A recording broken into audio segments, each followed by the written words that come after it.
Hello મિત્રો, આજે આપણે એક્ટિવિટી 3 નો અભ્યાસ કરીશું. એક્ટિવિટી 3 માં આપણને આપ્યું છે રીડ ધ પ્રોસેસ, એટલે કે પ્રક્રિયા વાંચો. ત્યાંની પ્રક્રિયા છે ભાઈ સ્ટિચિંગ બટન્સ. સ્ટિચિંગ બટન્સ એટલે કે બટનને સીવવાની એટલે કે લગાવવાની પ્રક્રિયા છે. થિંગ્સ રિક્વાયર્ડ એ જરૂરી વસ્તુઓ. થિંગ્સ એટલે શું થાય મિત્રો? વસ્તુઓ. અહીંયા આપણને આપ્યું છે કઈ કઈ વસ્તુઓની જરૂર પડશે ભાઈ? નીડલ. શું થાય? સોય. સોયનું ચિત્ર આપ્યું છે, મેં જુઓ તમે. એટલે શું થાય? સોય. તમારી સમજ થાય એના માટે સોયનું ચિત્ર એડ કર્યું છે. એના પછી થ્રેડ એટલે દોરો. અહીંયા બટન્સ તો તમને ખબર જ હશે. પીસ ઓફ ક્લોથ એટલે કે કાપડનો ટુકડો. સ્ટેપ્સ એટલે કે પગલાઓ. આપણે કયા સ્ટેપથી બટનને સ્ટીચ કરી શકીએ? તો આપણને સ્ટેપ આપે છે. ટેક અ નીડલ એટલે કે સોય લો, take a piece of thread અને દોરાનો થોડો ટુકડો લો દોરીનો. ઓકે, એના પછી છે put through the pointed thread in the needle eye.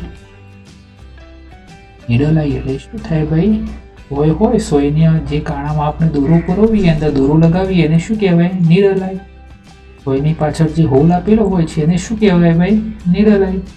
તો શું કહે છે? પોઇન્ટેડ થ્રેડ એટલે કે દોરાનો એક ભાગ, એક છેડો, એમાંથી શું કરવું ભાઈ? નીડલ આઈમાંથી સોયની આંખમાંથી પસાર કરો અથવા સોયના હોલમાંથી પસાર કરો. પછી શું કરવાનું છે? Match both the ends of the thread એટલે કે દોરાના બંને છેડાને મેચ કરો, છેડાને સરખા કરો.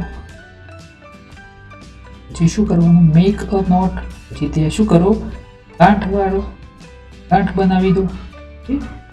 કોઈના હોલમાંથી આપણે દોરાનો એક છેડો પસાર કરીએ, પછી બંને છેડાને દોરીને શું કરવાના ભાઈ? સરખા કરી દેવાના અને ત્યાં શું બનાવી દેવાની? ગાંઠ બનાવી દેવાની. એના પછી put a button at the proper place of the cloth. એ તમારે ક્લોથ ઉપર જે જગ્યાએ બટન લગાવવાનું હોય તે યોગ્ય જગ્યાએ બટનને મૂકો. શું કરવાનું છે ભાઈ? જે જગ્યાએ બટન લગાવવાનું હોય તે જગ્યાએ બટનને મૂકવાનું છે. Pierce the needle from beneath the cloth એટલે કે સોયને શું કરો ભાઈ? કપડામાંથી પસાર કરો. Match the button hole and needle point. કે કપડામાંથી સોય એમને પસાર થઈ જશે ભાઈ? નહીં થાય. એ શું કહે છે તમને? એ બટનનો હોલ અને નીડલનો પોઈન્ટ અને સોયનો પોઈન્ટ બંનેને મેચ કરો. કપડામાંથી જોઈ જુઓ જે જગ્યાએ મેચ થતું હોય સોયનો પોઈન્ટ અને બટનનો હોલ, તે જગ્યાએથી કાપડમાંથી સોયને પસાર કરો. એના પછી છે pass the needle through the button hole. પછી સોયને બટનના હોલમાંથી પસાર કરો.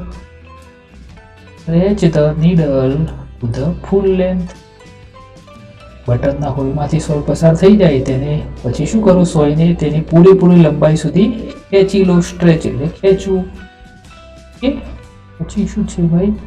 Piers the needle beneath the button hole.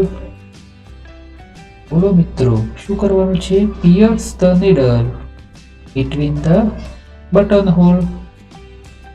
સોયને બટનના હોલમાંથી શું કરો ભાઈ? પસાર કરો. સોયને બટનના હોલમાંથી પસાર કરવાની છે આપણે.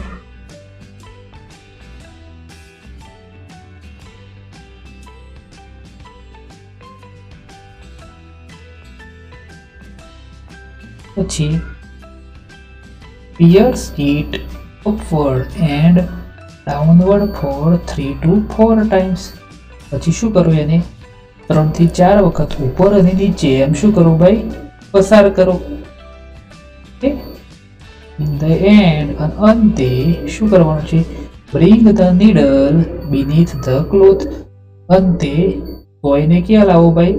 કાપડમાંથી પસાર કરો. tie knot beneath the cloth. પછી શું કરો?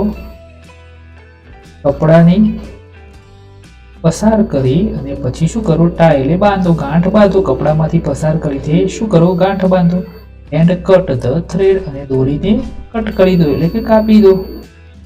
ઓકે મિત્રો, તો આપણને અહીંયા ટીચિંગ ધ બટન્સની પ્રોસેસ આપી હતી. આપણી એક્ટિવિટી અહીંયા પૂરી થાય છે.